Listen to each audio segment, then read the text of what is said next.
Okay, you're all set. Thank you. All right, we can begin. Yes, sir. All right, good evening, ladies and gentlemen, and welcome to the March 2nd, 2021 Zoom Internet meeting of the Orangetown Plan and Zoning Commission. I am Chairman of the Commission, Ozzie Parenti. Now, let me see if I can, I'll start by introducing the people I see on my screen. We have Jack Demersion, who is the Zoning Enforcement Officer, and Administrative Assistant Tammy Trantalis, Commissioner Judy Smith, Commissioner Paul Kaplan. I know Kevin Cornell, Commissioner Cornell is here, right? Yes, present. As is Commissioner Tom Tarenti. Right, Tom? Tom's here. He was. Yes. Yep, he's here. Tom? So He's on mute. No, Tommy, he's calling in on his phone. Oh, okay.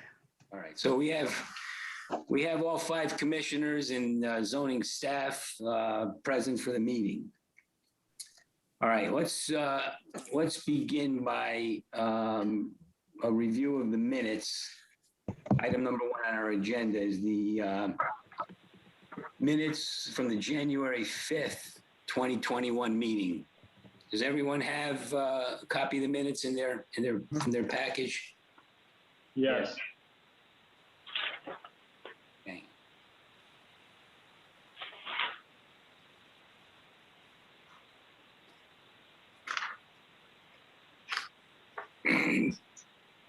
I had a few comments, if I may, Tammy, you'll take Sure. notes. Yep. On the first page,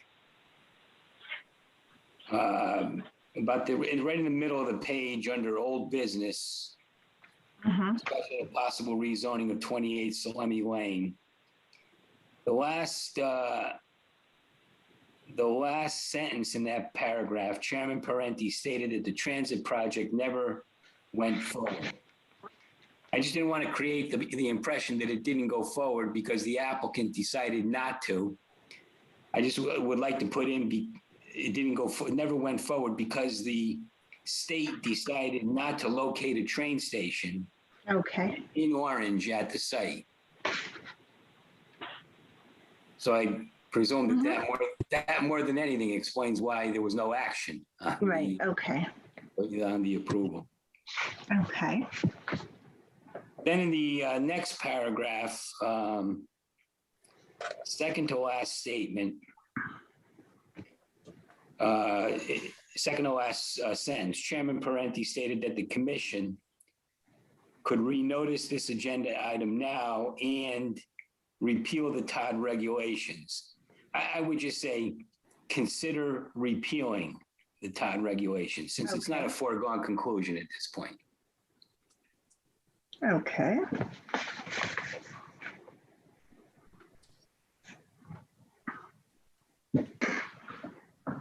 And then I'm not sure how to resolve this, but at the last paragraph on the page,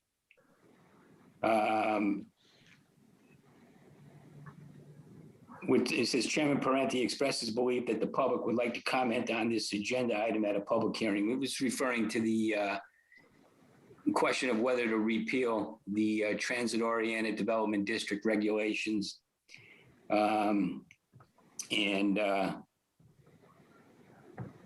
Commissioner Kaplan wondered if a public hearing on Zoom would be feasible. He noted that there have been some difficulties with Zoom meetings in the past.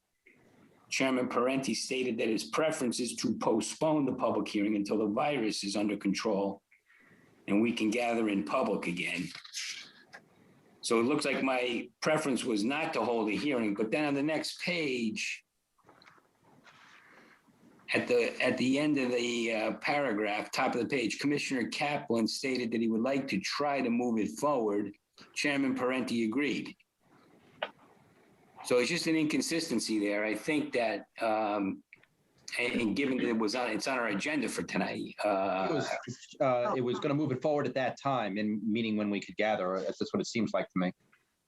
To me, I thought the discussion changed the the views, the direction. Oh, Yeah, that's, again, I just, maybe that needs Okay, to be all right, I can, worked on a little bit, because I think the consensus ultimately was that we put it on the agenda now mm-hmm, and do the best we can with a Zoom meeting, as opposed to Mhm. waiting right, until we had an all clear sign, you know? okay, yeah, I can fix that, I don't, it doesn't matter how you fix it, but I okay. see some inconsistencies there. All right. That's all I had. Anybody else? Tammy, on page 2, second Okay. paragraph, Mm-hmm, second line, you would like it sent to you would like it Town sent Attorney it to, Marino.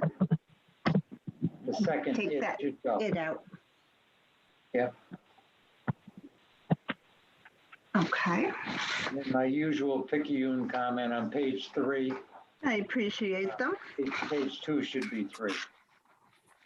Oh, we have 2 twos, okay.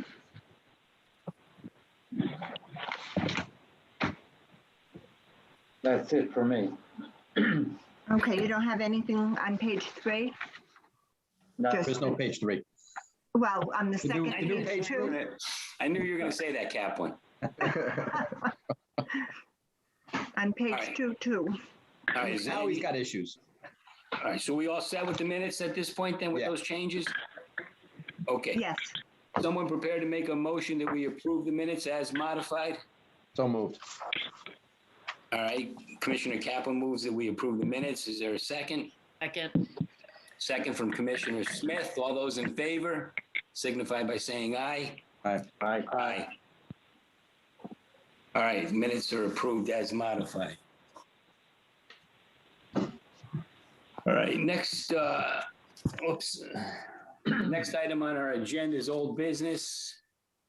Does anyone have anything under that category that they wish to raise at this point? No? All right, hearing none, we'll move on to new business. Item number 3 on the agenda. Does anybody wish to discuss anything under that topic?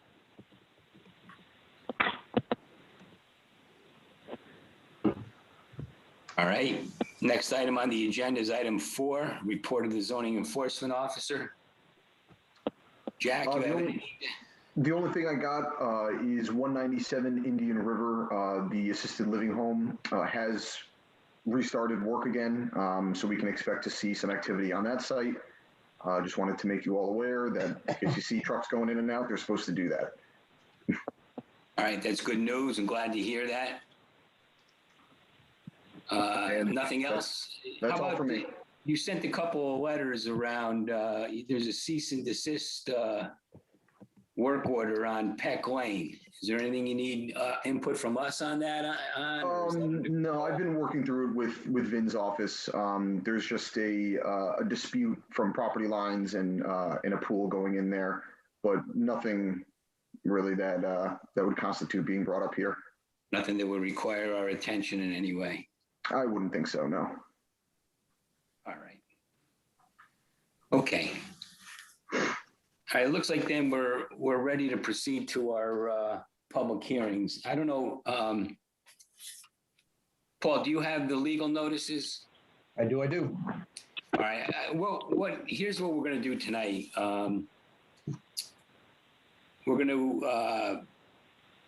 We're gonna take up item number 5, which is the site plan, Well, I tell you what, let's start by reading the notices. Paul, why don't you do that That works for for me. us? Okay. To appear one time on Thursday, February 18th, 2021, and one time on Thursday, February 25th, 2021, the Orange TPZC Notice of Public Hearing. Notice is given that on Tuesday, March 2nd, 2021 at 7 p.m., the TPZC will hold an online Zoom meeting to conduct a public hearing on the following. Site plan application for property located at Turkey Hill Road and Cranberry Lane. Property owner Midland LLC, 179 NB, LLC, and Genvest LLC. Assessors map 60-5-1, semicolon, 60-5-1A, semicolon, 60-5-2, semicolon, 60-5-13. The proposed residential development is for the construction of 10 multifamily residential buildings with a single community building on a compilation of parcels developed under a partnership agreement. The compiled properties encompass 22.5 plus or minus acres adjoining the Wilbercross Parkway, fronting on Turkey Hill Road and the unimproved Cranberry Lane. The proposed development intends to qualify as, quote, a set-aside development, close quote, defined in CGS Section 830G. Petition to amend the Orange zoning regulations. Application for property located at Turkey Hill Road and Cranberry Lane. Property owner, Midland LLC, 179 NB, LLC, and Genvest, LLC. Assessor's map 60-5-1, semicolon, 60-5-1A, semicolon, 60-5-2, semicolon, 60-5-13. To amend Article 14, Section 383-27, special uses in the residential district to include standards for an active adult community AAC. A copy of this notice has been filed with the Orange Town Clerk. Additional information is on file in the Orange Zoning Department, dated in Orange, Connecticut, the 16th day of February, 2021. Right. There's a second notice, Paul. I see it. You want me to read that one as well? Yes, we're going to open all the public hearings, yeah. All right. To appear one time on Tuesday, February 16th, 2021, and one time on Tuesday, February 23rd, 2021, the Orange TPZC, Notice of Public Hearing. Notice is hereby given that on Tuesday, March 2nd, 2021 at 7 p.m., the TPZC will hold an online Zoom meeting to conduct a public hearing on the following: a petition to amend the Orange zoning regulations submitted upon the initiative of the Orange Town Plan and Zoning Commission to amend the Orange zoning regulations by deleting Article 24, Transit-Oriented Development District. Petition to amend the Orange zoning map submitted upon the initiative of the Orange Town Plan and Zoning Commission to amend the Orange zoning map to change the property known as 28 Salami Lane, aka Assessors Map 3-1-1, owned by Yale University, to change this parcel from the Transit-Oriented Development District, TOD, to Light Industrial LI2 or Light Industrial LI4. Copy of this notice has been filed with the Orange Town Clerk. Additional information is on file in the Orange Zoning Department, dated in Orange, Connecticut, this 10th day of February, 2021. Okay, good. Thank you, Paul. We have 4 public hearings on the agenda for this evening, only one of which we're going to proceed with tonight, and that's the site plan application for the property located on Turkey Hill Road and Cranberry Lane. Item number 6 on our agenda, which is the petition to amend the Orange zoning regulations, which is also an application for property located at Turkey Hill Road. We're going to put that off until the next meeting of the Planning and Zoning Commission because we don't yet have back from the regional planning authorities their sign off on what's proposed.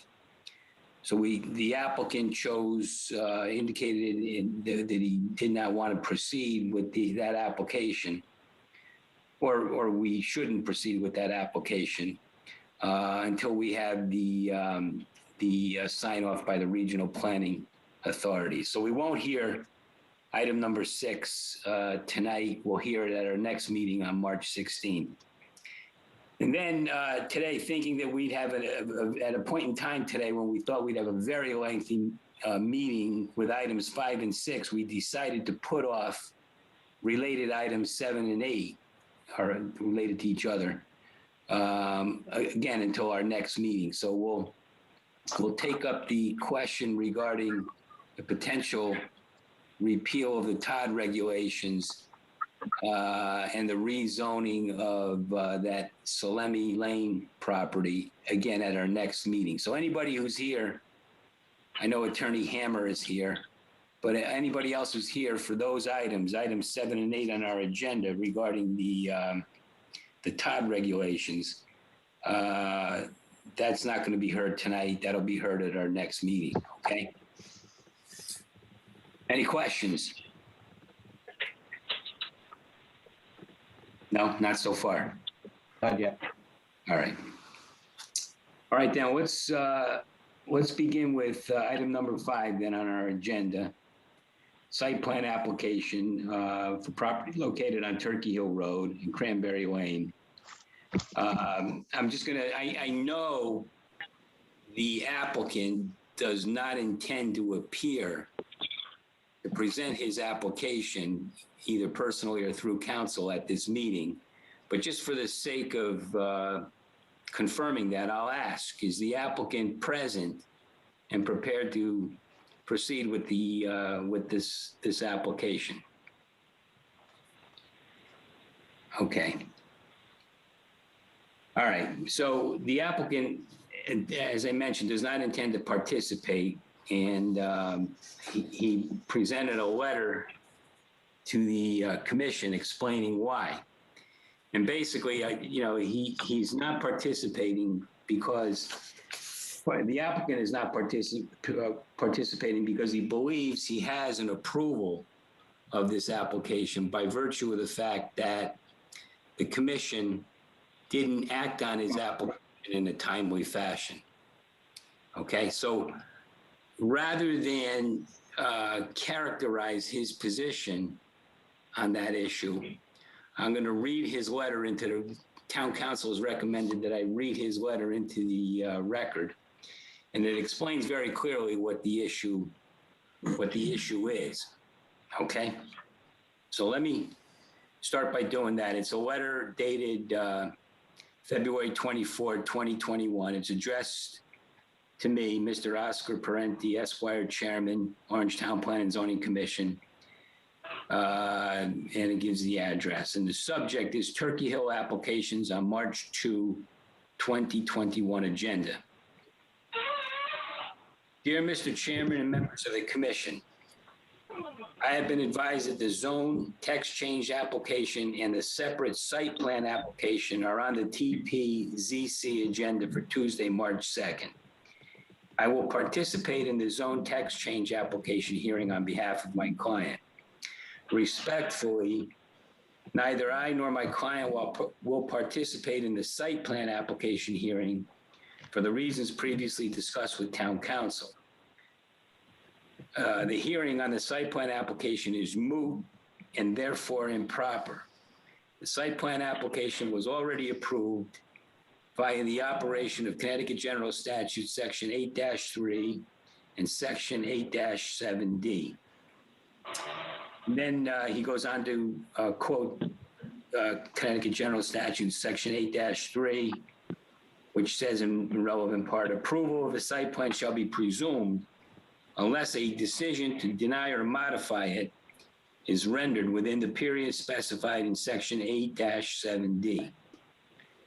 CGS Section 8-7B, subsection A, in all matters wherein a formal petition, application, request, or appeal must be submitted to a zoning commission, planning and zoning commission, or zoning board of appeals under this chapter, a planning commission under chapter 1261, or an inland wetlands agency under chapter 44 or 02, or an aquifer protection agency under chapter 44(6)(I)(3), and a hearing is required or otherwise held on such petition, application, request, or appeal, such hearing shall commence within 65 days after receipt of such petition, application, request, or appeal. Subsection B of that section says, notwithstanding the provisions of subsection A of this section, whenever the approval of a site plan is the only requirement to be met or remaining to be met under the zoning regulations for any building, use, or structure, decision on the application for approval of such site plan shall be rendered not later than 65 days after receipt of such site plan. The applicant may consent to one or more extensions of such period, provided the total period of any such extension or extension shall not exceed 65 days, or may withdraw such plan or application. Subsection C, for purposes of subsection A or B of this section, the date of receipt of a petition, application, request, or appeal shall be the day of the next regularly scheduled meeting of such commission, board, or agency, immediately following the day of submission to such commission, board, or agency, or its agent of such petition, application, request, or appeal, or 35 days after such submission, whichever is sooner. Emphasis added. The applicant's counsel goes on to say, to quote some language in a Connecticut case called the University Realty Inc. versus Planning Commission of the City of Meriden. Automatic approval occurred under General Statute Section 8-3G, where a site plan was not modified or denied within 65 days after it was received, where after some review of the application by the agency staff, the applicant filed a revised site plan. The court concluded that the 65-day time period commenced at the agency's next regularly scheduled meeting after the filing of the initial application as provided in General Statute Section 8-7DC. Since the statute refers to receipt of the application, not the accompanying site plan or a revision of it. The court followed the decision in University Realty where the applicant submitted a revised site plan while the application was pending and held it did not start a new 65-day period to decide the site plan application or told the time for a decision, noting that if every minor revision to a site plan resets the clock, very few site plans would be decided in a timely and efficient manner, which would frustrate the legislative intent imposing a total time limit of 130 days.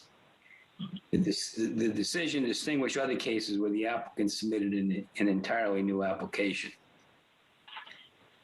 Section 23(2) statutes prior, and then there's some citations there related to that case, which I won't read.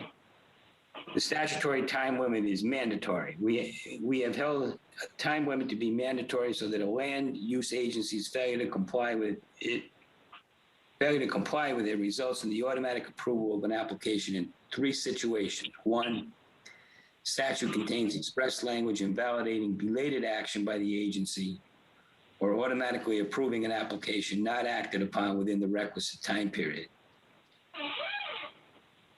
2, the statute contains a provision requiring an applicant's consent for an extension of the statutory time period. And 3, the statute incorporates by reference another statute that contains automatic approval or consent to extension language, thereby creating an express administrative linkage to the mandatory requirement. Site plan now he refers to the site plan application in our case. Site plan application was filed on October 5, 2020. TPZC's next regularly scheduled meeting was October 6, 2020. Per statute, the application's date of receipt is October 6, 2020. The site plan application was not withdrawn. Then he goes on to say the governor's executive orders, including GEO number 71, relevant section below, do not eliminate the requirement that an extension must be granted. An extension was not requested, nor was one granted. And then he quotes the governor's executive order number 119, titled Suspension, Modification, and Clarification of Certain Municipal Procedural Requirements and Time Limitations Regarding Notice, Commencement and Holding of Public Hearings, Decisions, and Appeals. A, anytime deadlines contained in the covered laws that may pass or expire during the public health and civil preparedness emergency declared by me on March 10, 2020, quote, state of emergency, unquote, are extended by an additional 90 days for any and all of the following circumstances: the commencement, completion of any public hearing, the rendering of any decision required to be made within a particular period, and the submission or reporting by a municipality to any agency or quasi-public agency of the state. Provided, however, that such preceding 90-day extension shall not apply to any time extensions that are already expressly allowed by the covered laws. Meaning that, for example, a decision for which the statute already allows up to a total of 65 days of extension, such as site plan decisions, may be further extended by no more than an additional 90 days, for a total of 155 extension days in this example. And further, provided that each individual petition, application, or other proposal, or adoption or amendment of any municipal plan, regulations, or ordinance shall only obtain one 90-day extension period in total, which may be allocated in part by an applicant or municipality or agency for each deadline period, and not multiple 90-day extensions for each time deadline related thereto. And then he concludes by saying, granting an extension is still required. As stated, no extension was granted. Therefore, there is no extension which may be further extended. If an extension was granted, the extension may then be allocated by an applicant or agency and further extended for no more than an additional 90 days. Statutory time frame is expired. Per Connecticut General Statute, Section 8-3G1, please provide a certificate of approval of any plan for which the period for approval has expired and on which no action has been taken. Thank you, Kevin J. Kersey. And then he attaches copies of the statutes, the executive order, the case law that he cites. All right. So the gist of this is that, the applicant alleges that we didn't hear the application in a timely fashion. And ordinarily, we would have 65 days to hear it. Sometimes we request that the applicant give us an extension of up to 65 days, and routinely the applicant grants that. But in this case, the matter never got put on the agenda because the application was never complete. And I'll explain in a minute. I'll read Jack, the zoning enforcement officer's memo on that. It was never put on the agenda for a meeting because it was never complete. And in any event, that's number one. And number two, in any event, that executive order that he mentions gives the commission an automatic 90-day extension. So what we have is, he's, I think, correct on October 6th being the date the application was submitted, albeit not a complete application. That's another issue. But then we had 65 days from 65 plus 90 days from October 6th to get this on our agenda, which we've done, which we've accomplished by having it on our agenda this evening.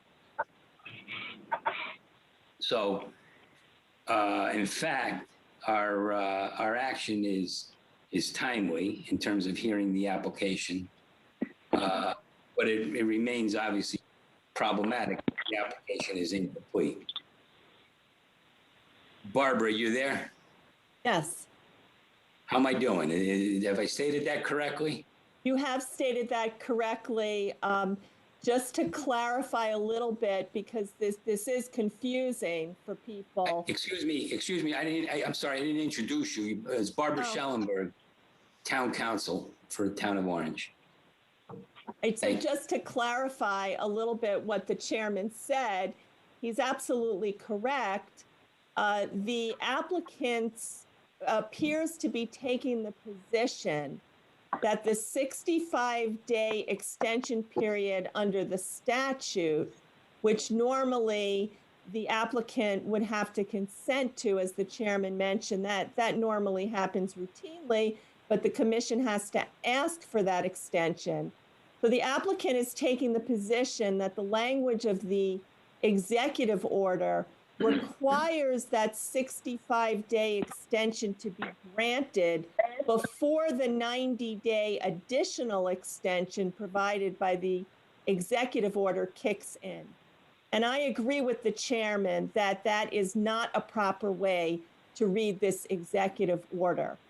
I think the plain language of the executive order makes clear that the 90-day extension is automatic and there does not have to be a 65-day extension granted by the applicant first.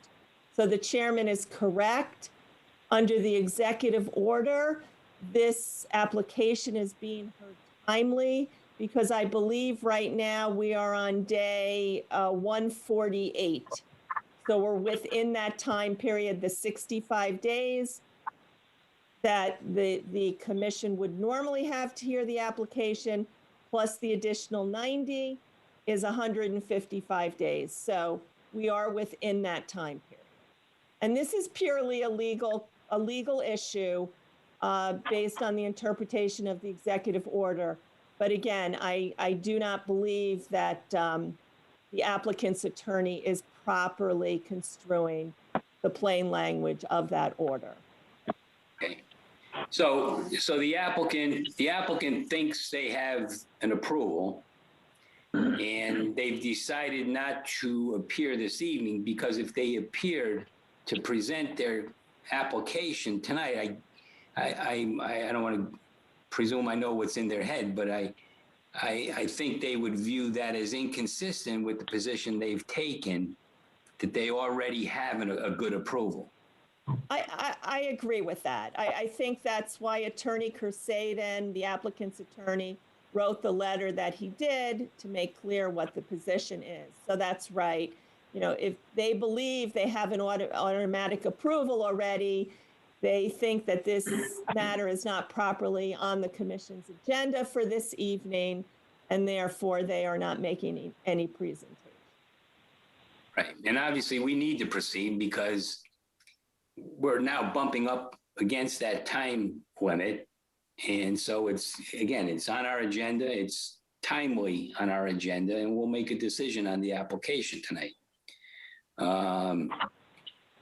So that's the posture. That's where we are on this thing. Does anybody have any questions for Barbara? I have a question for Barbara Ozzie.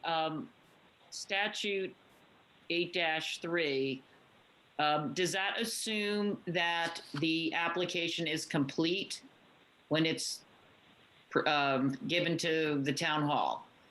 When does that meter start running? Right, that's a good question. I don't know that the case law is clear on that, but there certainly is a strong argument that meter does not start running if the application is incomplete. But in any event, again, that would not even, that has nothing to do with the 90-day time limit under the statute. No, I'm sorry, under the executive order in any event. Right. I was just talking about the law with regard to the 65 days. I understand. Okay, Yeah, and what was incomplete I'm sorry. on the application? Say that again, Paul? Yeah, I'm just curious as to what was incomplete on this application. Well, that's the next thing I was going to do. Actually, I was going to read Jack's letter. I was going to say, Ozzy, if you want me to go through it, I'd be happy to. Or if you'd like to read that, that's perfectly fine. Well, why don't I read the letter so it's in the record, and then Jack, you can comment on it. How's that? Sure. So to answer Paul's question, Jack wrote a letter to the commission, basically, referencing the zoning department memo regarding Turkey Hill Crossing site plan application status submitted by Milland LLC and Genvest LLC. Dear Orange Town Planning and Zoning Commission members, according to the standards of the Orange zoning regulations, the above referenced application has been considered incomplete by the Orange zoning department. The reasoning behind such decision is as follows. Number one, the copies of the site plan that was submitted is improperly scaled. The plan indicates the original was reduced to fit on smaller paper. However, the scale was not properly altered to be accurate on the new format. Second, the applicant never appeared before the Traffic Commission for review, as well as failing to make appointments with the fire marshal and police chief for review and comments on the applications. 3, failure to submit lighting plan and traffic impact study. Due to these issues, the office has considered these applications as incomplete. If you have any questions or concerns based on what you read in this letter, I can be reached at 203-891-4746. Signed, very truly yours, Jack Demerjen, Zoning Administrator and Enforcement Officer. So those are the issues. Jack, do you want to expand on that in any way? I will say they're, pretty clear cut in the memo. There's not too much to expand on. Like I said, the plan was reduced, from what I can tell, to fit on a smaller sized format that was submitted. In that new format, the scale was skewed during the reduction, making it very difficult to accurately see anything on the site plan. The applicant never appeared in front of the fire marshal or police chief, which is the responsibility of the applicant, before coming to the zoning commission to receive their comments and review. And I do have written confirmation from both the fire marshal and police chief that they had never been in touch with the applicant. And 3 is short. There obviously isn't a lighting plan or a traffic impact study submitted along with this application. All right. So these are all. Sorry. Yeah, go ahead. A quick question. Jack, between the initial filing of these documents and the determination of the discrepancies and omissions of the application, was there communication between your office and the applicant back and forth during the ensuing time frame between that filing and this point in time? I did. I sent an email to the applicant, which I don't know if I have in front of me right now. Just a general reminder saying that it is the responsibility of the applicant to sit before the fire marshal and police chief to get review and comments, to which I did not receive a reply. Jack, when did you send that email?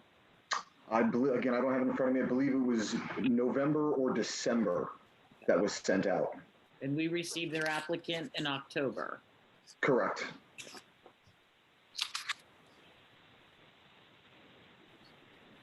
My understanding or my impression on this is this happens all the time where the applicant brings an application in, they work with the municipal staff, department heads to, bring the application, the site plan application up to compliance. So that by the time it gets to us, it's been vetted, and everybody's comments have been, incorporated in some way or another, and things work a lot more smoothly in that fashion. Ozzy, why are we even talking about statutory periods if they submitted in October and Jack issued a memo roughly a month later stating that the application was incomplete? Well, there's an application filed, and our time. I mean, we're going to take action on it. We never got it on the agenda until a point in time where we had to get it on the agenda. Otherwise, we would be concerned that we weren't acting in a timely fashion. But I think Jack was in the process of working through, getting the application up to speed, making sure that it, as he always does, as we always require, getting all the municipal department heads to sign off. And that whole discussion broke down at some point. I don't know. Does that answer your question, Tom? I'm not sure. I guess so. Well, I guess the goes back to Judy's question as to when does the 65 days start to run? Barbara, I'll let you answer that question, but I think the answer is October 6th. I think the applicant's attorneys. I frankly, I would have to do some research on that issue. I'm not sure Yeah. the case law is clear when you're dealing with an incomplete application. If that, time period for automatic approval kicks in or not. I mean, certainly, an application being incomplete can be a basis for denial of the application. So again, as the chairman said, I think we don't want to basically take any chances with that, and make sure that this is being dealt with in a timely fashion. So that cannot be an argument in terms of the additional 90 days that the executive order gives us, that we didn't act within the 155 days. I guess an action we could have taken, or we still may this evening, if we have an incomplete application and we don't have the information from the fire marshal, the police chief, a traffic impact study, we can't deliberate and make a decision. So we would have to deny. Is that correct, Barbara? I believe that's correct, not only for that reason, but you don't even have a substantive presentation from the applicant. So there is really no way to evaluate this application, and certainly no, I don't see any way that you could evaluate the standards of health and safety, which of course apply to all affordable housing applications. Mm-hmm. That's very important as well. Obviously, this is a highly unusual situation, but this is what the commission is faced with. And so I think you're 100%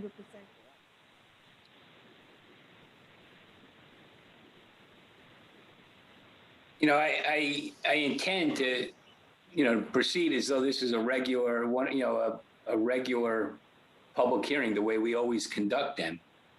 If the applicant chooses not to be here to answer our questions, that will factor into the decision we make, I assume, when we get to that point.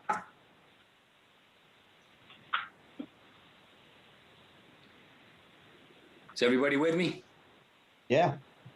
All right. So again, keeping to that format, the applicant obviously is not here to present his application, so we can't, call the applicant to the podium to, tell us about the plan, explain the site plan to us, explain to us, the site drainage, or, how that's going to work, or, tell us about, the parking requirements or the traffic impact the project has, or any of those things. But what I'd like to do is, again, as we usually do in public hearings, is open it up to comment from the public. And I guess I'd like to begin by reading, in that vein, I'd like to begin by reading the letters, the many letters. I don't know if my voice is going to hold out, but reading into the record the letters we've gotten from people, I think entirely opposed to the project. And then after I do that, we can open it up to comment from anybody else in the public. And then if we're at a point then where we feel we don't need any more information in order to decide the application, we can close the public hearing, deliberate, and hopefully put it to a vote. So that's sort of my agenda. All right, so I'll begin droning on with these letters, all of which raise, very good points, and again, raise issues that ordinarily the applicant would respond to. But again, we don't have the applicant here to accomplish that. So I'll start with these letters and get through them as quickly as I can. This first one's addressed to the commission. Ray, proposed development of property located on Turkey Hill Road, Cranberry Lane. Dear members of the Planning and Zoning Commission, we write to express our opposition to the proposal from property owners Midland LLC, 179 NB LLC, and Genvest LLC in relation to Assessor's Map Location 60-5-1, 60-5-1A, 60-5-2, 60-5-13, to build high-density housing on the approximately 22 acres of land comprising the property located on Turkey Hill Road and Cranberry Lane. This project, as was the case for the applicant's two previous proposals to develop this property, is totally inappropriate for the location, as illustrated by the fact that the applicant is having to apply to change the town zoning regulations in an effort to get the project approved. Having twice before failed to get their proposed development approved, the applicant now presents essentially the same proposal, but this time accompanied by a request to change to the zoning regulations. They are therefore attempting to make the regulations fit the proposal rather than vice versa. All applicants should be permitted to rewrite the zoning regulations only for their own personal benefit. Allowing the proposed change to the regulations would open the floodgates for further similar large, high-density developments in other parts of our beautiful town. The zoning regulations should not be changed solely at the whim of this applicant. This project would have significant long-term, irreversible negative effects on and change the character of this neighborhood by significantly increasing traffic load immediately adjoining the exit road from Turkey Hill School. There would likewise be irreversible negative effects on the significant wetlands located within the parcel. We strongly urge the Commission to vote on this proposal and its associated proposed change to the Orange Town zoning regulations. And it's signed by Joanna Watts and Richard Watts. Just one point here. Again, maybe Barbara, you can comment on this. These letters, I think all are directed, the comments are directed toward the project. And they may not necessarily be clearly directed toward the site plan application or toward the proposed amendment to the regulations, but they're all on the same subject, so that's why I'm reading them all. I agree with you. I think that if a letter doesn't make clear which application it is referring to, then we err on the side of caution and assume that it could refer to either one or both. So I do think it's appropriate to read it into the record at this public hearing. At our next meeting, when we take up the application for the text amendment, the amendment to the regulations, I intend to ask the applicant if they'll allow these letters to become a part of the record on that application. If not, I'll read them again. Right. I think that is the proper way to proceed. Okay. Just wanted to make sure. All right, so let me go to the next letter. This is an email from William Norco sent to Jack Demergen. Dear members of the Planning and Zoning Commission, please include this email on the records for the March 2, 2021 TZP meeting. We are opposed to a zoning change to allow a multi-building development on the property off Turkey Hill Road. There are a number of reasons for this. First, the previous two proposals for development of this property by the same developer were denied, one by the TZP and one by the Inland Wetlands and Watercourses Commission. Why should the TZP be forced to make a change to the zoning of this area when neither of the first two proposals from the same developer have been approved? At this point in time, the developer has not shown that he can develop a plan for this site that would be acceptable.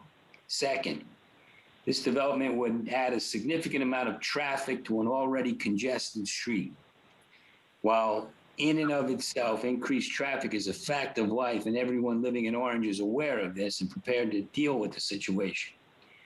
But the only driveway onto this proposed development is directly across from the exit driveway for Turkey Hill Elementary School, setting up chances for accidents as opposing vehicles both feed into Turkey Hill Road at the same point. Please note that this intersection will see all types of vehicular traffic, from parents picking up their children, school buses, delivery vehicles bringing online ordered goods, and other service vehicles to the development. Third, while this added traffic may be inevitable, it could cause safety concerns should the zoning change that would allow it be approved. Please consider the following. An accident has occurred on southbound Route 15. Turkey Hill Road is extremely crowded with vehicular traffic because cars are exiting Route 15 to avoid the backup. But it's 3 p.m. and Turkey Hill School is filled with school buses and the cars of parents trying to pick up their children. There is definitely a traffic knot as students from UNH and residents from Derby are trying to go down Turkey Hill Road in the opposite direction. Suddenly, there's a fire alarm from one of the multiple buildings in the development. But the access road is also blocked by service and delivery vehicles. Fire, police, and emergency vehicles cannot get to the property as there is no one road into this development. We need not add more. The potential for a serious safety condition on the development property exists. Finally, none of the neighbors surrounding this particular site are opposed to development of the property and have expressed that there would be no opposition to develop single-family houses on the site. This would be a much better solution for the site than the problems brought on by cluster housing. Single-family housing would allow for better control of septic systems rather than the large septic systems contained in the developer's plans and pose a reduced threat for polluting the wetlands. Single-family homes would limit vehicular traffic within the wetlands, thus limiting the potential for gas and oil leaks affecting the wetlands. Additionally, while special ice melt would need to be used on the roads within the development to ensure the safety of the wetlands, no one can stop potentially harmful ice melt from sticking to vehicles when off the property and then being brought back onto the property when residents return to their homes. Yet another way the wetlands could be damaged. But single-family homes would reduce this threat by the mere fact that there would be fewer cars on the site. So from the perspective of safety alone, this petition to make a zoning change to allow development of cluster housing on this property should be denied. And as Mr. James Zioli stated earlier in an Inland Wetlands and Watercourses meeting, there are far better sites in Orange for cluster housing, sites where sewers and mass transportation are available. Taken in conjunction with the fact that this developer has still not gotten approval from Inland Wetlands and Watercourses Commission and may in fact never receive approval from that commission as a result of the potential harm such a development might cause to the wetlands, approving a zone change at this point strictly to satisfy a developer's request is premature. It's premature and again grounds for denial of this petition. Finally, this area is zoned for single-family houses, and for all of the reasons above, it should completely stay that way. Single-family homes present the least effect on traffic, safety, and potential pollution of the wetlands. This developer can decide to use this alternative, and no further action would be needed as the land is already zoned for this alternative. Please vote to deny this request for a zoning change. And again, to the extent that wasn't clear before, I mean, the zone change would permit a development. The zone change application, if granted, if we went along with it when we consider it next time, would allow the development, the same development this site plan application contemplates. Does that make sense?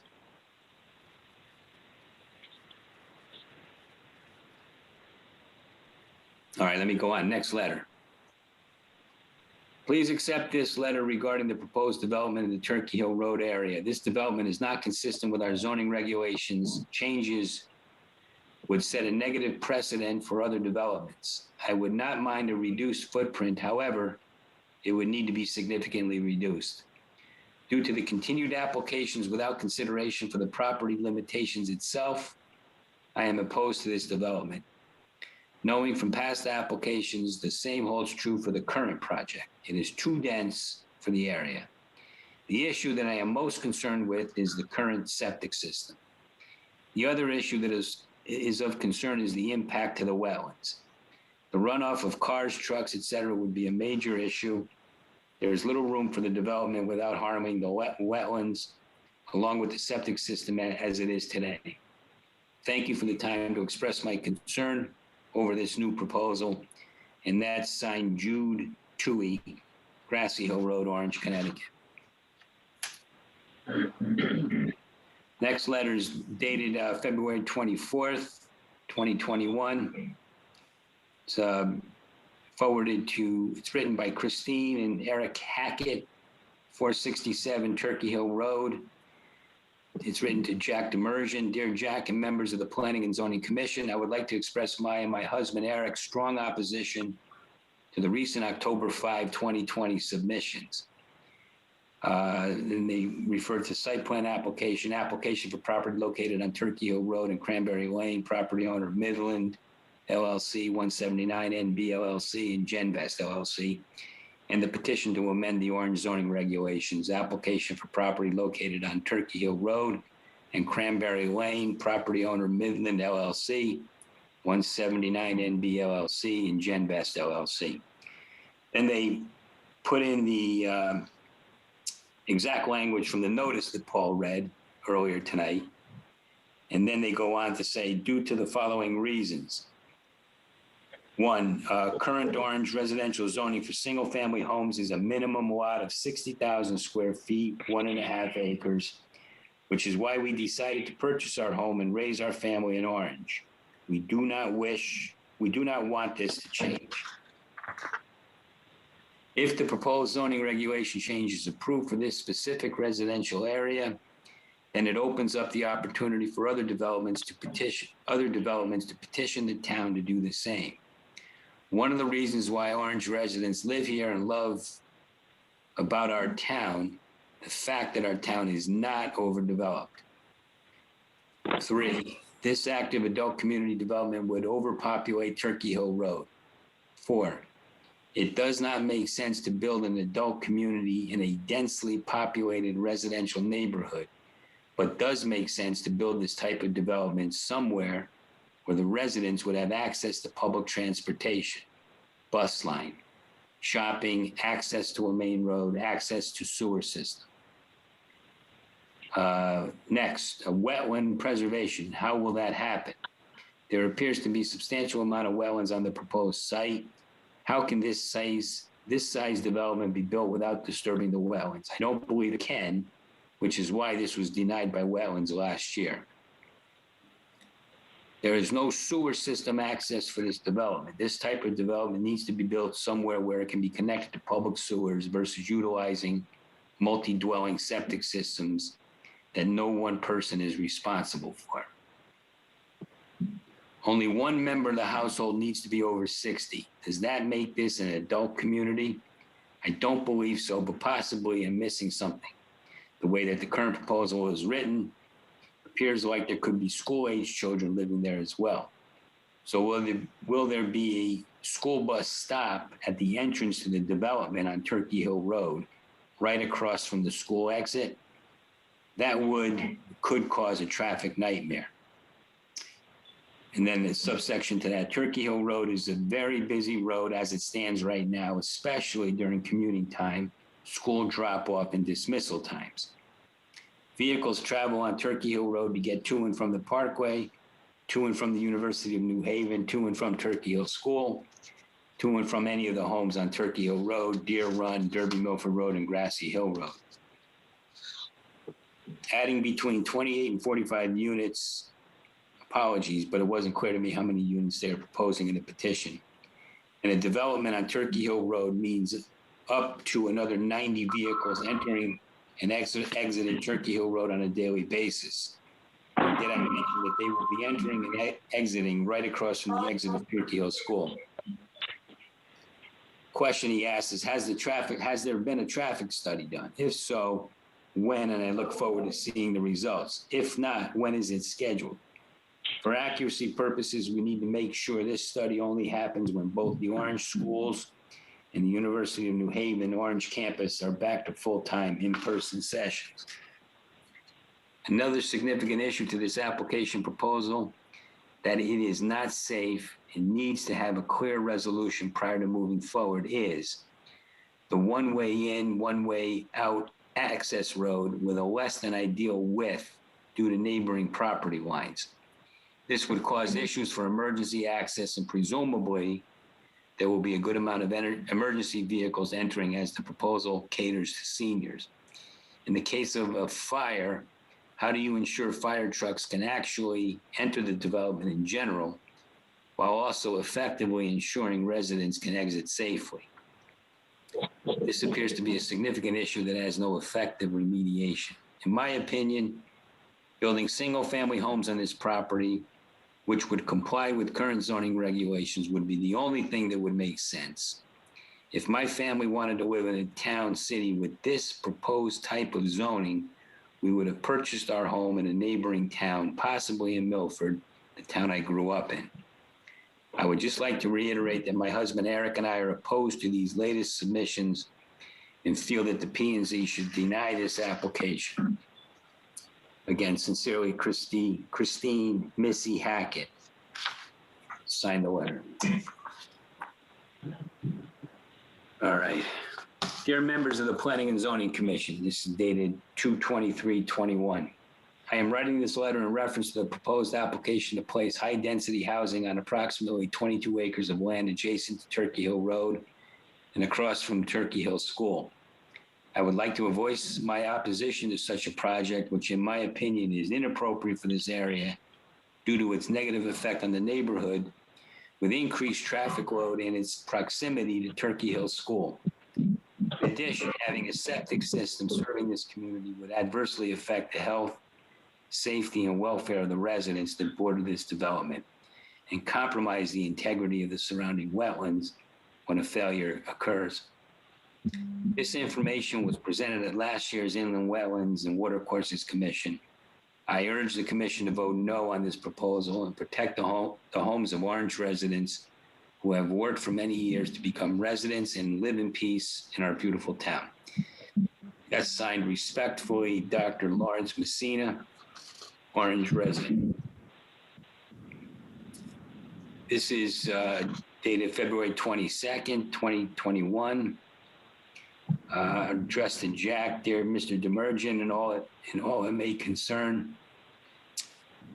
We have read the recent Turkey Hill Crossing Active Adult Community Proposal dated October 5th, 2020, in which the strongest of opposition to the requested amendments to allow more dwelling units to be built than would be currently allowed.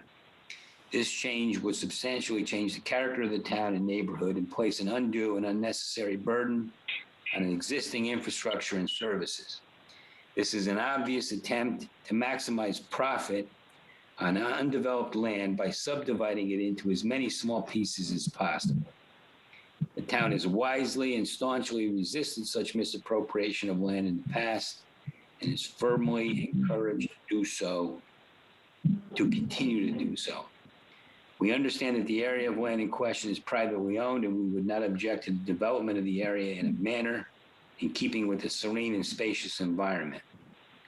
Should the developers wish to capitalize on their investment, they are already at liberty to do so without such drastic emendations to the town plan and zoning regulations. I think he meant amendments, I'm not sure. And that's signed very truly yours, Robert Sanderson and Rebecca Sanderson. All right, this is from Ron Michaels, addressed to Jack. It's an email. Hi, all. I first like to say thank you to the TPZ for this public hearing. I realize the, quote, Meisenheimer crew, unquote, was trying to sneak this one behind the curtain, once again displaying their true character. For all the same reasons raised in both the 2018 TPZ proposal and the 2019 wetlands proposal, this proposal is a waste of the committee's and taxpayers' time and energy. Nothing has changed here that would legitimize this proposal. This is not a suitable, safe, environmentally safe, or welcomed addition to the town, and is not even a welcome solution for our older population as vocalized by them firsthand. This is yet another ploy and, quote, smoke and mirrors, unquote, attempt devised by Kevin Kersaden, Codispoti Associates, and Richard Meisenheimer, motivated by pure greed and nothing more. Forcing a development that is not fit for the space at all costs to maximize profits. There's only one choice as I see it, therefore I urge the TPZ to deny this proposal. One additional point to note, if I had to make an educated guess, they know this will likely get denied, and this is simply a way to get a lawsuit filed against the TPZ, while their lawsuit against wetlands is held up in court. This is just a means to expedite their greedy agenda. I have complete faith that the court system will see through this transparent attempt, and as a town, we won't stop fighting this and will adapt and escalate as needed to ensure our town remains free from the influence of greedy developers and landowners. Once again, deny this proposal. Thank you, Ron Michaels. Dear members of the Planning and Zoning Commission, 2/24/2021. I am writing this letter in reference to the proposed application to place high-density housing on approximately 22 acres of land adjacent to Turkey Hill Road and across from Turkey Hill School. I would like to voice my opposition to such a project, which in my opinion is inappropriate for this area due to its negative effect on the neighborhood health, safety, and welfare of the residents that border this development, and compromise the integrity of the surrounding wetlands when a failure occurs. This information was presented at last year's Inland Wetlands and Watercourses Commission. I urge the commission to vote no on this proposal and protect the homes of Orange residents who have worked for many years to become residents and live healthy and safely in our beautiful town. Note, if the septic will not work for regular housing, how is it going to work for 830G? Isn't it that simple? And this is signed, thank you, Rick Jerzik, Turkey Hill Orange resident. All right, we're getting there. Let me just take a sip of water here.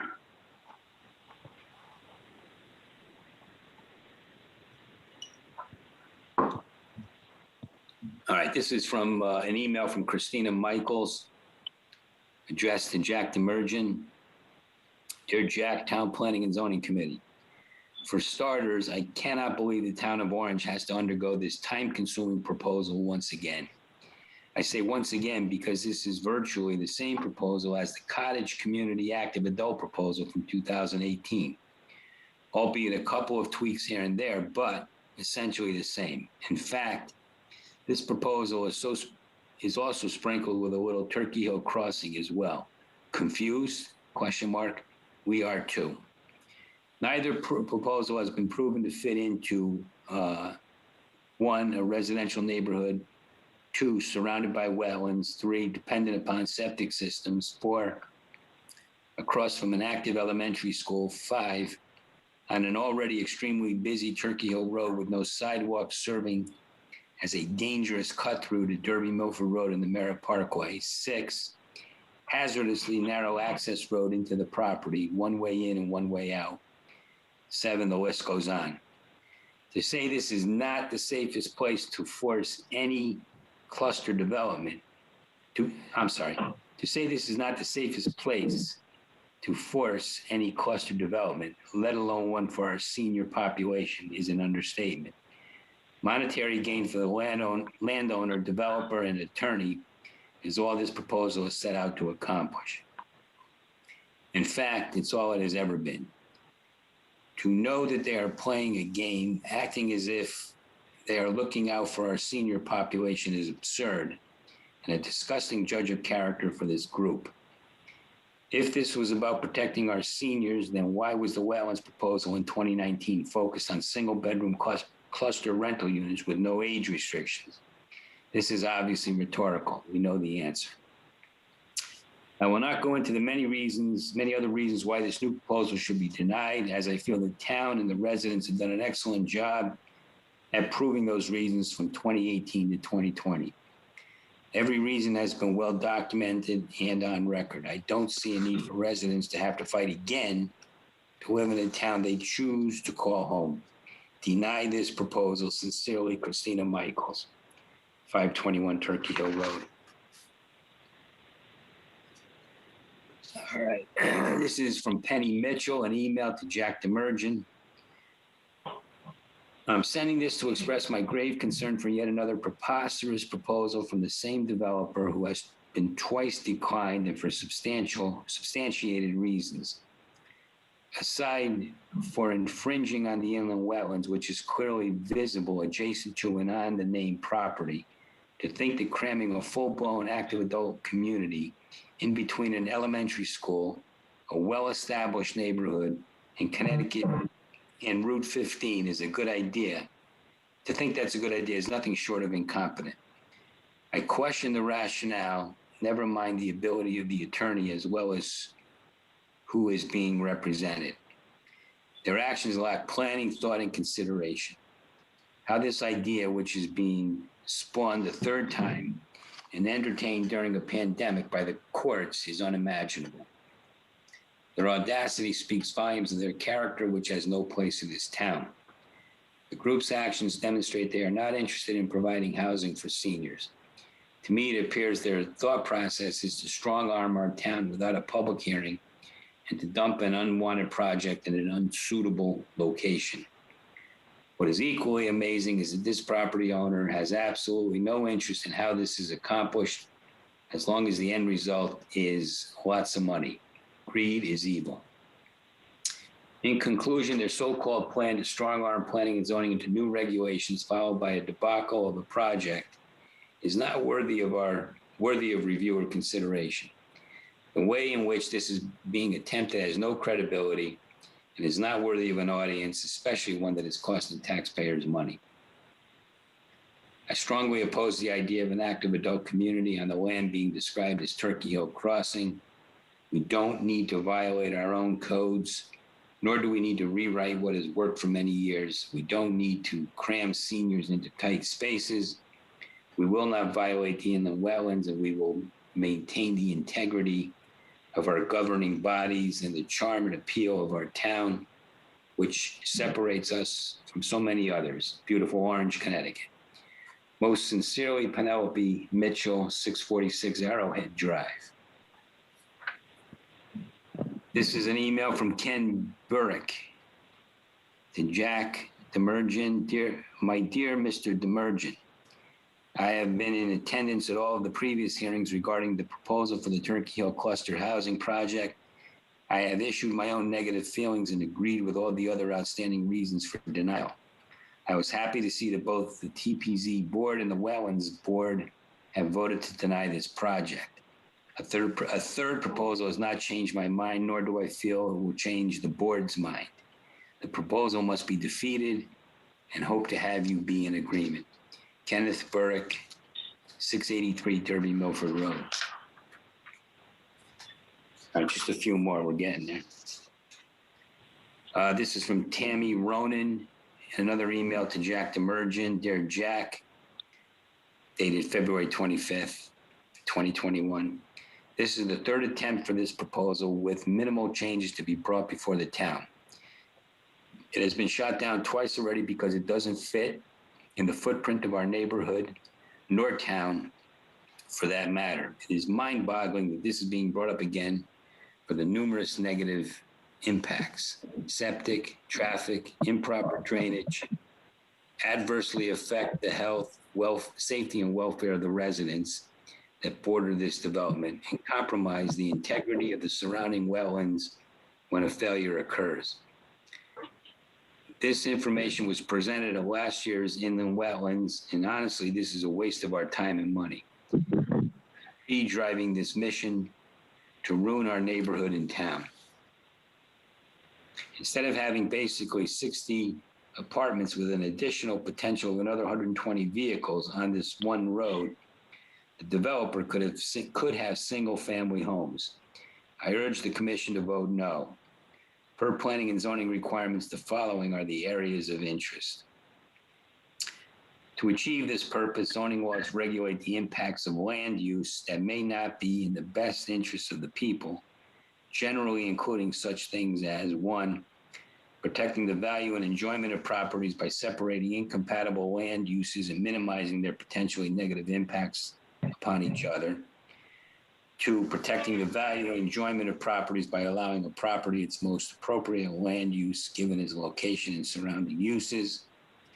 3, providing for the orderly development of the city, including making provisions for land uses in the best interest of its citizens. And 4, providing adequate infrastructure, for example, roads, water, and sewers. Pursuant to your job description stated above, there is no way that this can be passed in good conscience. Please vote no. Respectfully, Tammy Ronan. All right. This is from Lisa Kosha, dated Friday, February 26, 2021. It's addressed to Jack Demersion. Dear Jack, we are writing to express our strong opposition to the Turkey Hill Crossing active adult community, the proposed rezoning of this area. While the local community may be unable to prevent development, that in itself will be detrimental to the area. Nearly all residents in the Turkey Hill neighborhood are completely opposed to the addition of suitable active adult housing community that will cause traffic and safety problems, create even more problems with schools, destroy local wildlife habitat, and decrease privacy for homes that are in the area. Traffic and safety of pedestrians are major areas of concern. Due to the Turkey Hill School being on this road, traffic is very heavy in the morning and afternoon. Also, since this road is already used as a cut-through to the highway, there is already enough traffic as is. There are no sidewalks on this road, which make it difficult to walk on already. The local neighborhood traffic will disproportionately surge if this active adult community was put in, and also if restaurants were built. Traffic surge during morning and evening rush hours will also negatively impact safety for children, since some students walk to school in the mornings and afternoons with their parents. In general, the area traffic is continuing to increase, and heavy traffic is already common at times on Turkey Hill Road. Why should we add more to this situation already? If this zoning is approved and the planned development is completed, residential neighborhoods surrounding the property will witness a dramatic increase in traffic in an already heavily congested area, which will lead to more accidents, injuries, and fatalities, not to mention more crime as well. The site is definitely too small for this project. No matter how much the developers try to appease the neighbors by reducing the project's size and boundary setbacks from their initial design attempt, the project is just too big, bulky, dense, and out of character with the surrounding neighborhood. My property is just about 2.3 acres. We live at 470 Turkey Hill Road. No more than one family per house, according to our zoning regulations, can occupy such a plot. I cannot imagine having 28 units or more people living in the backyard of my property. But that is what is being attempted. When we recently purchased this home, we love the fact that we have so much privacy and land. We have young children and dogs. We love the fact that we can let them run outside freely. However, with this project being placed in our backyard, we will have to worry about car traffic, noise volume, littering, and people walking around on these trails. The driveway to this development will directly be in my backyard. When people are coming and going from the development, they could see my whole entire backyard and windows into the back of my house. This would be an extreme loss of privacy to my family with 2 young children. I do not think it wise to upend so egregiously the very foundations of our zoning rules and principles to accommodate a behemoth development in such a visually aesthetic, historic neighborhood. Wildlife has been observed in the area, and any development will destroy their habitat. Any planned development of the property should consider the continuing impact to local wildlife habitat as well. In addition, the use of adding more septic systems will cause more harm to the residents as well. More pollution will occur due to this. It will put a strain on the land since part of the land is wetlands already. I urge you to disapprove the proposed rezoning. From recent discussions with my neighbors, I know my opinions are shared by many who have not managed to attend the meeting or write letters and emails. Thank you for your continued service and support of our communities.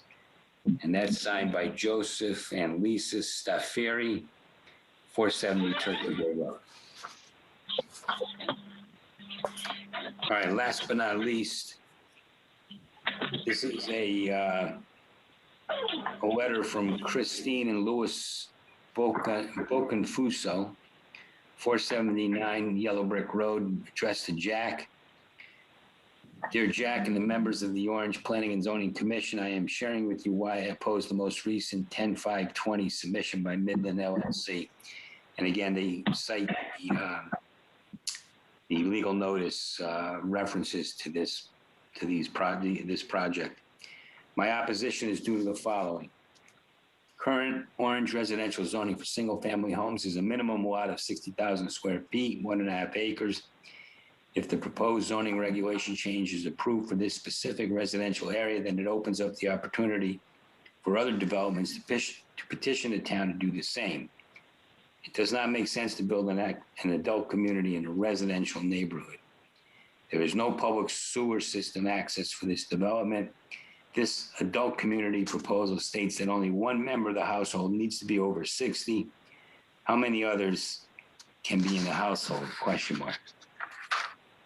An adult community should be located where there is access to public transportation, shopping, and public sewers.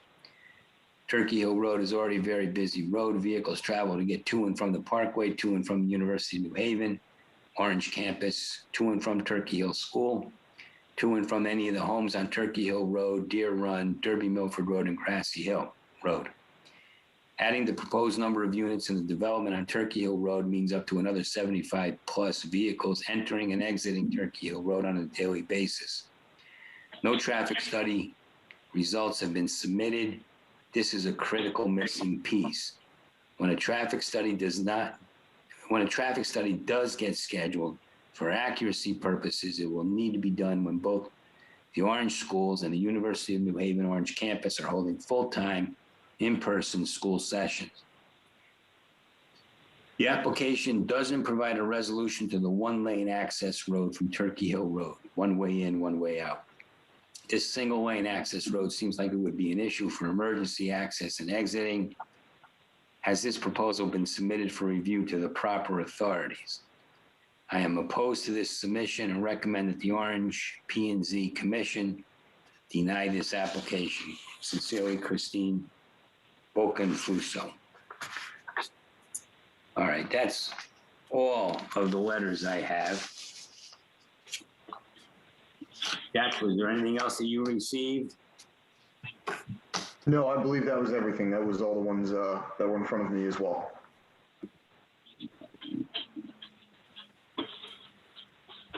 All right, at this time then, is there anybody who's joined the Zoom meeting from the public who wishes to address the commission on this application?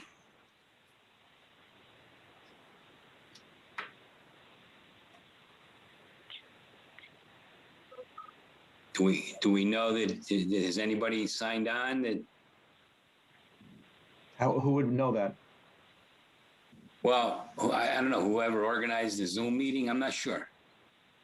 We have one member raising his hand, Anthony Vitti. I'm not sure if we can hear. Anthony, you out there?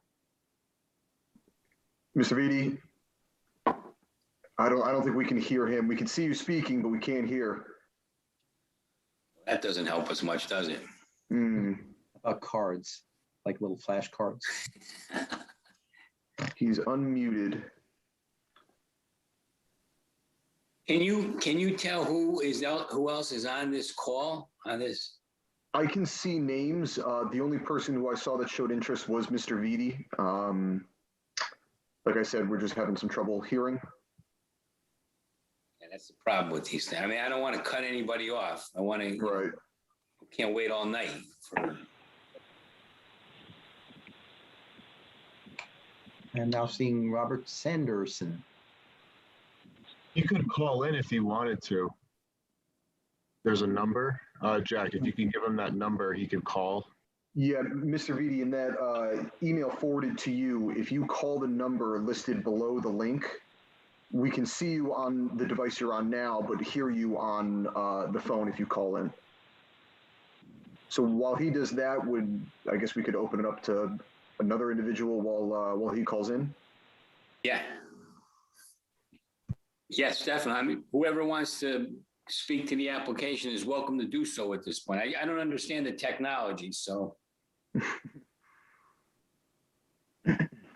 So, thank you, commissioners and Jack, Mr. Chairperson, and Town Council for such a enlightening discussion. And thank you to my neighbours and friends for all of the letters. I think they did an admirable job in laying out our objections to this proposal, and also at the same time asserting our lack of objection to a more considered and appropriate development, which would not require a change to the zoning for this particular plot of land.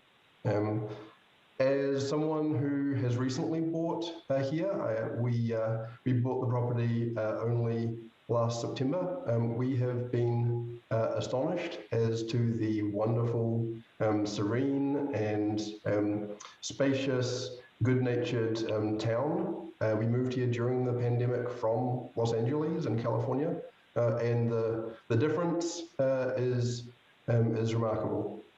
So we drive past the proposed area and we back onto the proposed area. Particularly in this recent cold spell, the ice on Turkey Hill Road is another thing which wasn't mentioned in any of the letters. Particularly when it goes down to meet Cranberry to the slip road to the 15. With the additional traffic, the chances of a traffic accident seem drastically increased. So again, I would urge the condemnation of this proposal, and hopefully we will see the end of such repeated attempts. So again, thank you very much for organising this. Okay, thank you. Do we have? That was Robert Sanderson? Yes. Jeremy, can you hear me? Oh. Mr. Vitti, can you want to try again? Yeah, I think you can hear me now. I think we got him. Sorry, I just use it every day. I don't know why it didn't work today. I guess I just have a question. If the application's incomplete, why wouldn't we just deny it until it's and have them resubmit? Barb, are you still with us?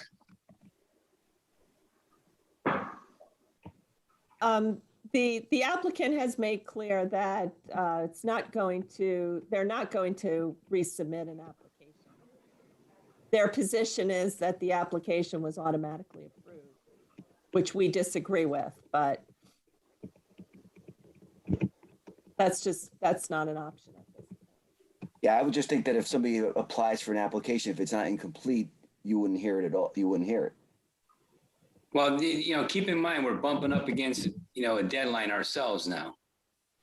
So we don't want to not hold the hearing and then be faulted for not holding the hearing when a court decides somewhere down the road that the application was complete enough or something like that. So I mean, we can't predict. I see. That's correct. Okay. Right. We don't want to take that chance, but so we're holding the hearing. And we'll do. Yeah, as I said before, though, it is in the commission's discretion, and that the fact that an application is not complete can be the basis for denial. Right. So I guess I have a theoretical question. Had we heard this, had it been placed on a December agenda or a January agenda, it would be the same status as it is today, correct? It wasn't going to be any more complete than what we have now. I suppose not. I mean, if the applicant had appeared before you, perhaps the commission might have allowed the applicant to have additional time. You know, I mean, that kind of thing does happen, right? You ask for Yes. additional information, you give the applicant an opportunity to enhance its application. So, I mean, it's hard to say. Again, we're in such an unusual situation here. So the incompleteness of the application is certainly a factor. But again, the fact that there is no substantive presentation by the applicant is, in my mind, an even more significant factor here. Thank you. Okay. I mean, the only thing I would add to that, Judy, is, you know, I mean, what is certainly one thing that we would have asked for from the applicant on this application? Traffic study. Traffic study. I mean, there's no question that we would have asked for that. Yep. And, you know, there's nobody here to talk to tonight. Right. And we certainly couldn't evaluate the health and safety of this proposed project without a traffic study. Right. So while the application is incomplete for the reasons that Jack cited, it's incomplete in other respects too. I mean, you know, there's no traffic study. Is there anyone else who wishes to speak to this application?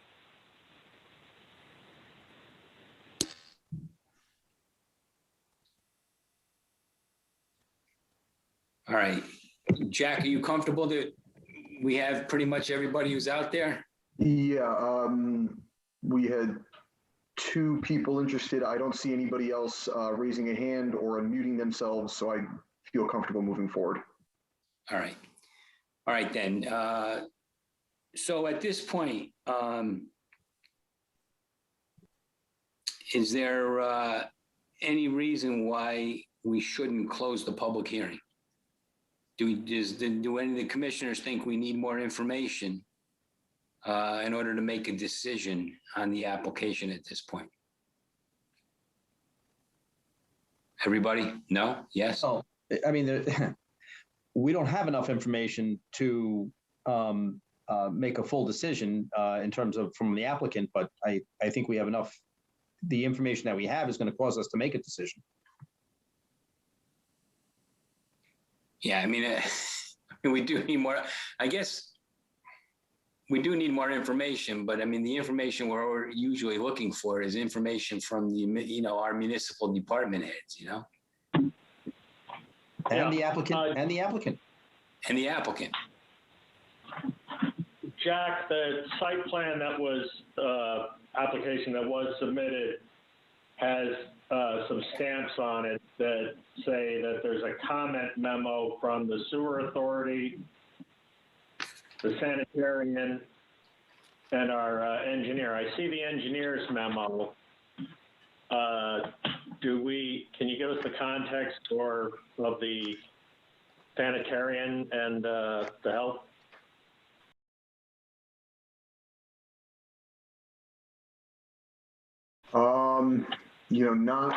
I don't believe I have it in front of me. The 2019 memo that he referenced, I have the engineer's memo. I don't believe I have the sanitarian's memo in front of me. That's 12/30/2020 is the sanitarian, and the sewer authority is 11/3/20. Oh, but I'm sorry. seeing the engineer is 11/3/2020. Yeah, I'm sorry. And the sanitarian was 8/9/2019. Sorry. Right, and I don't have that memo from 2019 in front of me at the moment.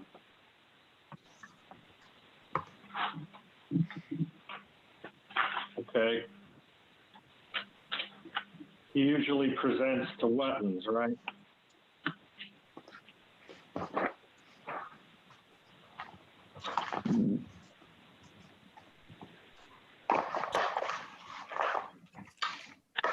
Yeah, I don't know if I have it with me today.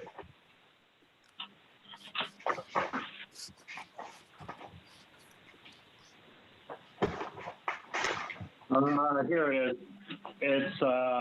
It's part of the Inland Wetlands Watercourses Commission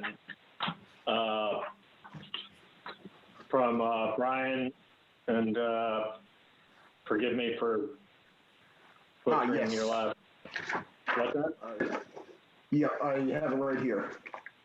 Yeah, Brian Slagowski, site development plan. Yes. Okay, it's one page, but he has very significant health and safety concerns about the plan that was submitted that perhaps should be read into the record, Ozzy. Yeah, I think that's a good idea. Jack, can you do that? Sure. 2, Orange Inlands, Wetlands, and Water Courses Commission from Brian Slagowski, RS, Chief Sanitarian. Subject, Site Development Plan, Turkey Hill Crossing, Meisenheimer property. Date, August 9th, 2019.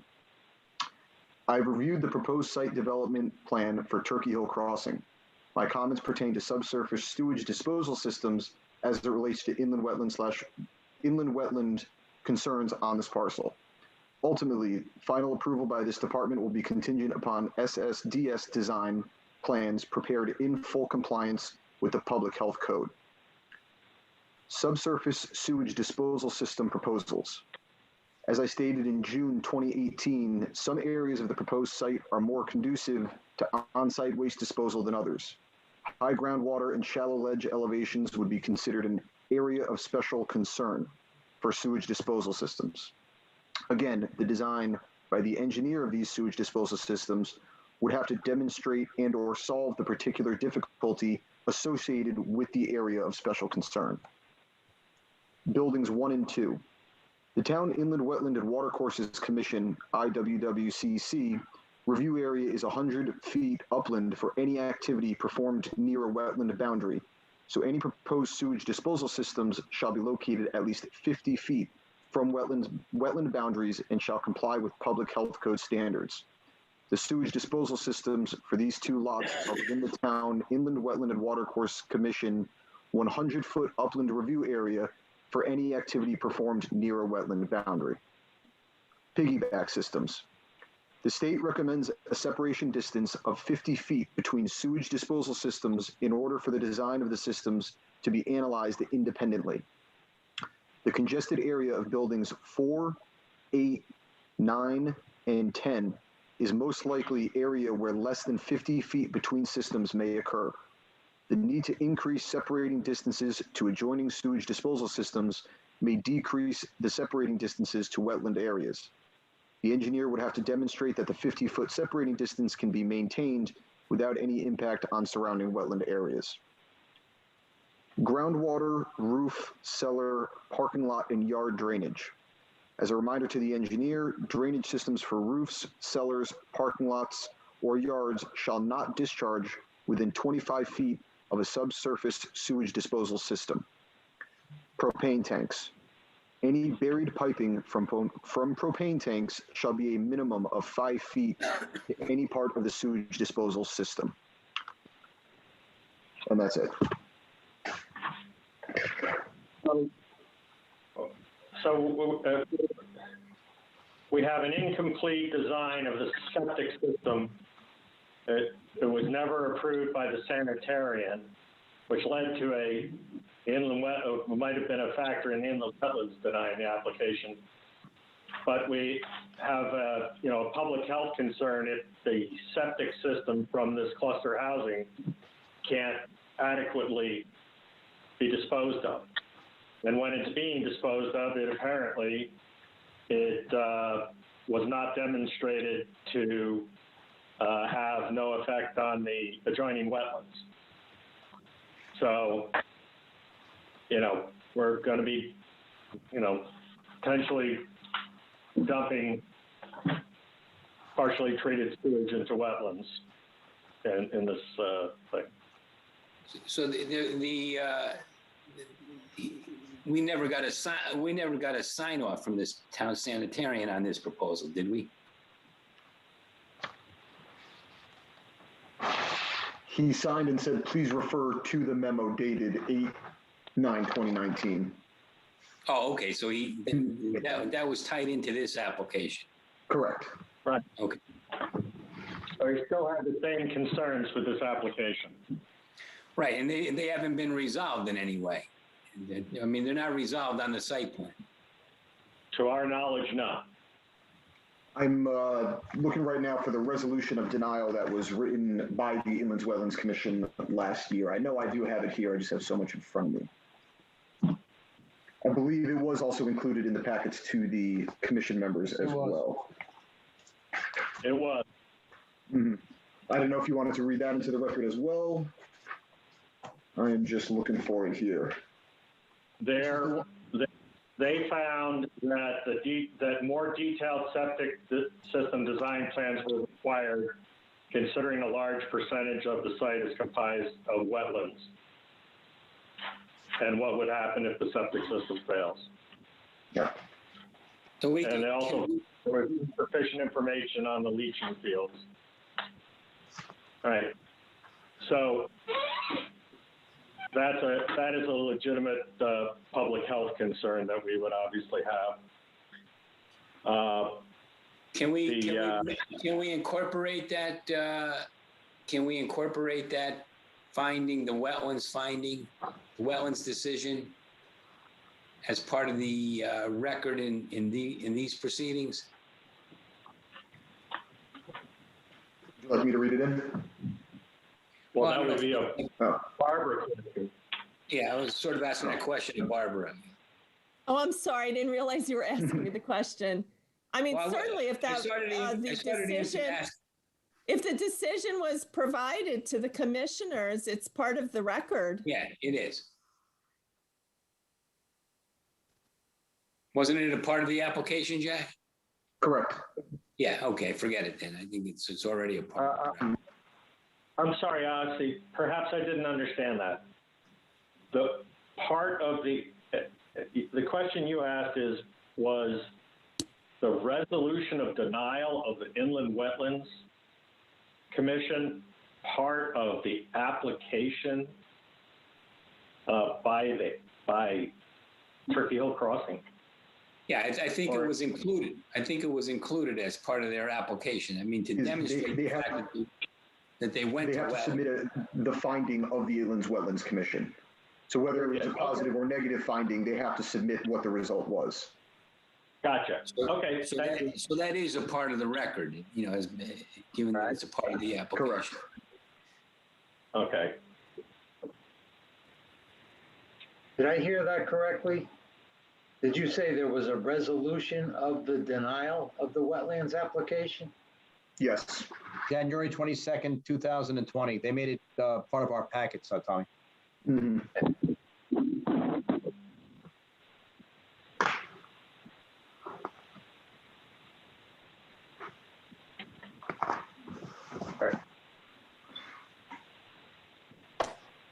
So if we don't have any more public input, Ozzy, is this discussion more appropriate for after the hearing's closed? Yeah, I think we need to decide now whether to close the public hearing or not. I think we've incorporated everything we intend to, or that we can incorporate into the public hearing. And I think at this point we need a motion to close the public hearing, unless there's something else we need to add. Just one question. We normally, if we feel we need more information from the applicant, we keep the public hearing open. We clearly need more information from the applicant. So do we want to err on the side of caution, keep it open, give them another opportunity to complete their application, attend a meeting, fill in the blanks? Or do we not want to do that? I think we're bumping up against a deadline. We need to make a decision on the app. And they gave us a clear indication that they were not going to do that. They had an opportunity to do it tonight and put it in writing that they were not going I'll to have Jennifer submit. give you one. Say it again? Sorry. Okay. I just want to clarify, I don't think you're bumping up on a deadline to close the public hearing. You were bumping up on a deadline to open the public hearing. But under the statute, you have, I believe, 35 days to close a public hearing.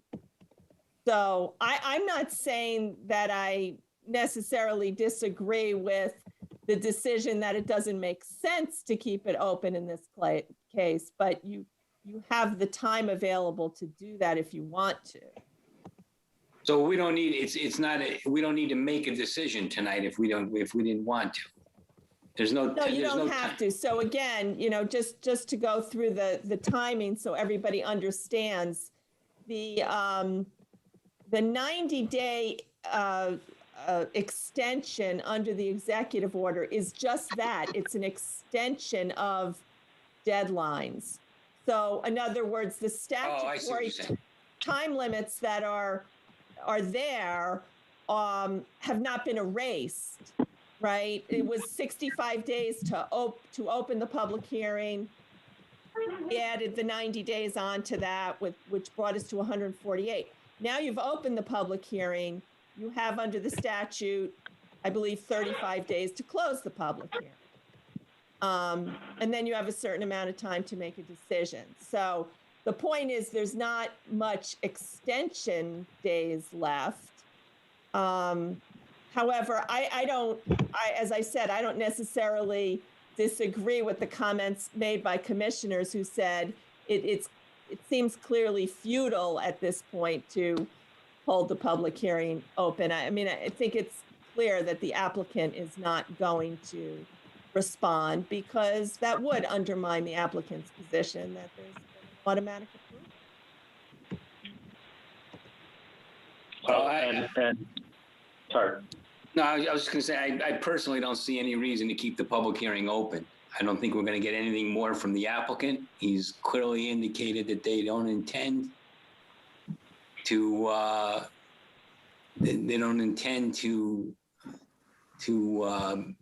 foster this application in any way. Again, they believe that they have an approval. And for them to participate in this hearing would be contrary, in conflict with that position that they've taken.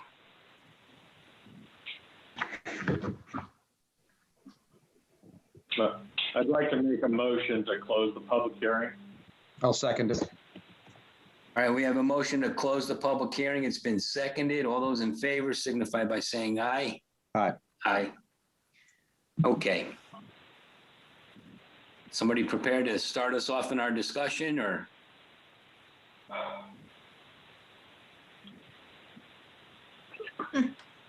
Well, listen, Ozzy, I don't know how we even begin to do anything but deny the application personally. Right. I mean, there's so much missing information. There's failure to present. I'm not ordinarily an overly opinionated guy, but in this case, I don't see any avenue but to deny.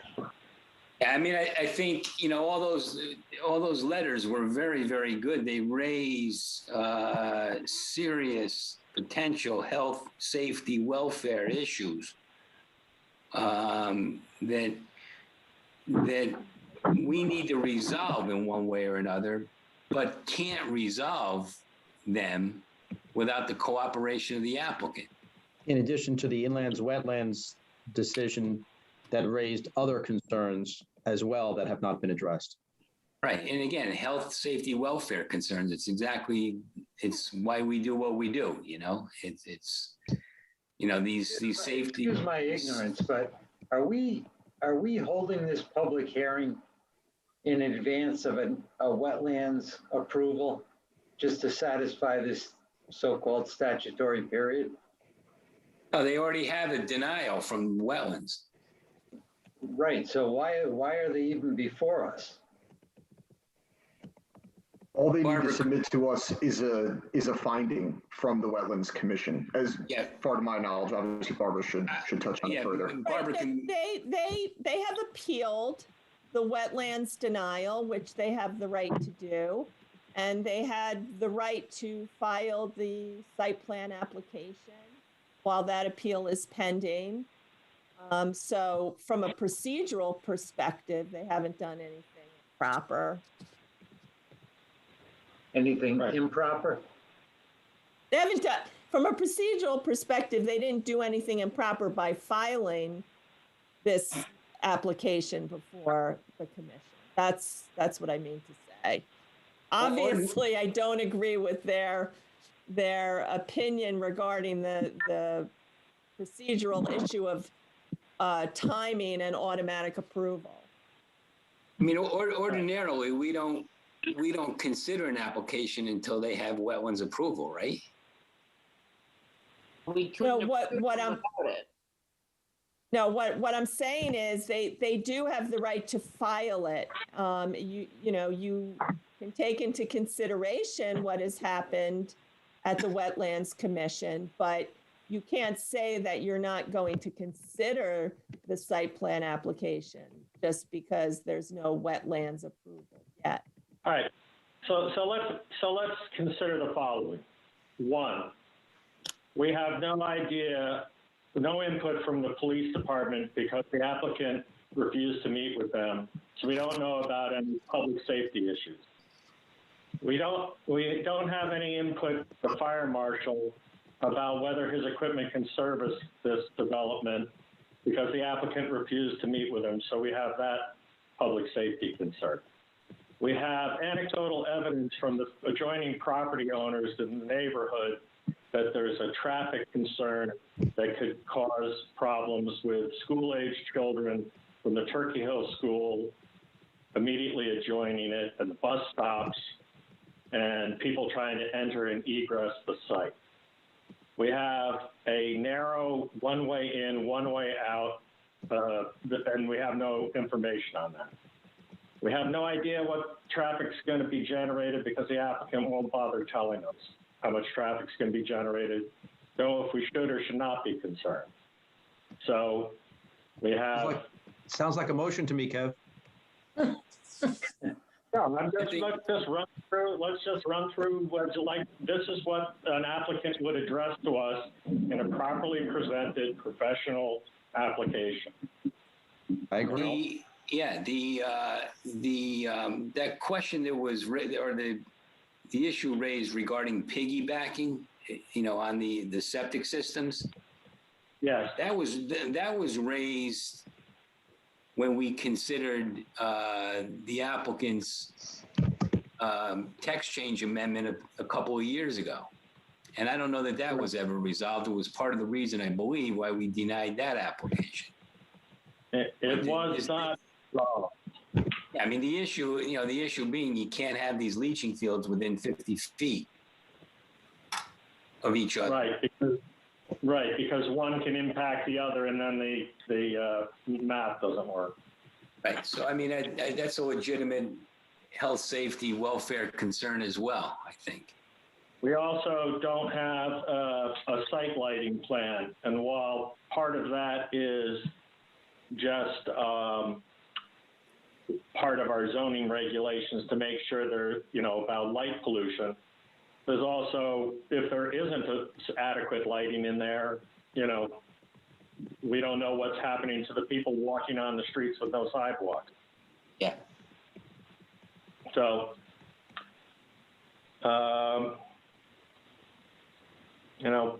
and public health, safety. Anyone else can jump?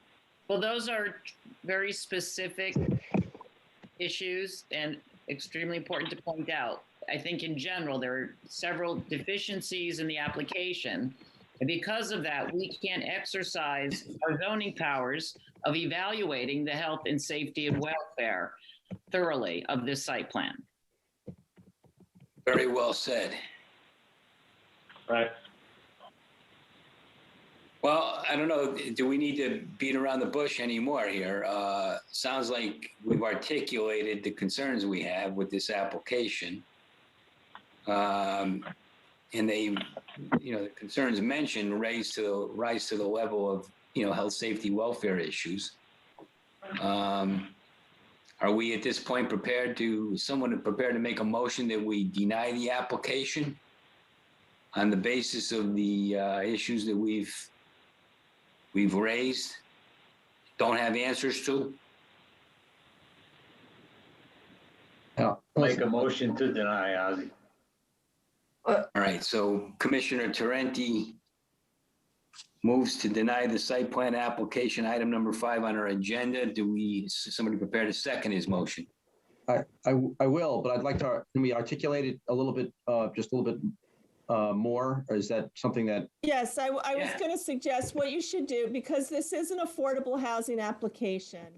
So you need to make a motion and state the specific reasons that the application is denied.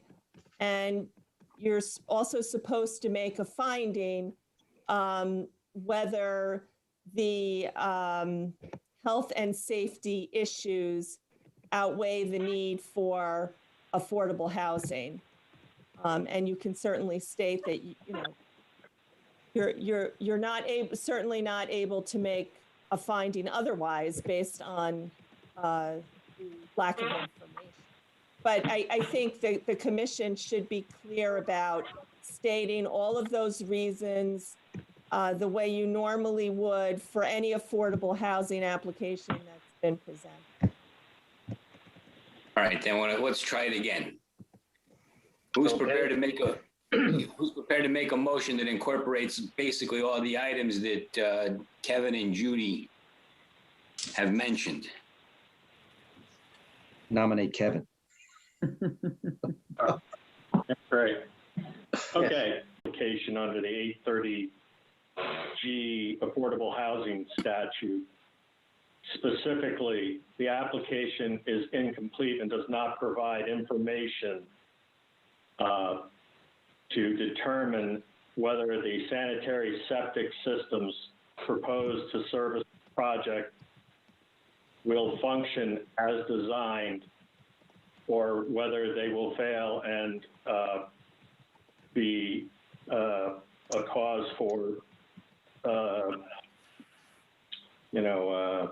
cause of safety. Sorry, what? A health concern. And causing pollution of the wetlands. Well, so it's both a health concern and pollution of the wetlands, but I don't know if that falls under health and safety. I don't know if wetlands impacts are a health and safety issue under 830G. I just, maybe Barbara does, but so go ahead. That can be included. Okay. 2, the lack of a traffic study or traffic data of any kind gives rise to legitimate safety concerns regarding ingress and egress out of the project on a congested street across from an elementary school where there is, a large, population walking on roads with no sidewalks. Including school age children. Right. And buses, school buses. Applicants' failure to meet with the police and fire departments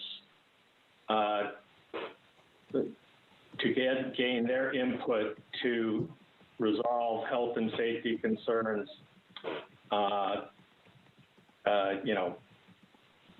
leaves the commission, without any information from those departments. What else we got? the concerns of the neighbors, articulated the traffic concerns and safety concerns because the egress is opposite a school, which is very heavily trafficked during that time. I guess it goes back to not only the safety, but it goes to also the safety concerns that you mentioned, Kev. Yeah. And lack of a site lighting plan doesn't allow us to determine whether there are any safety issues regarding that. All right, and we feel that these concerns, these health, safety, welfare concerns outweigh the advantage of adding affordable housing in the town. Is significant. And while the need for affordable housing is great, in this particular case, I can't see how the health and safety concerns don't outweigh the need for affordable housing. So we made a finding to that effect. Mm-hmm. All right. So that all is Kevin's motion. Is someone prepared to second the motion?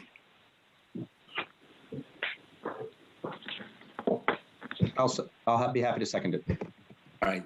Commissioner Kaplan seconds the motion. We have is there any further discussion regarding the motion that has been seconded?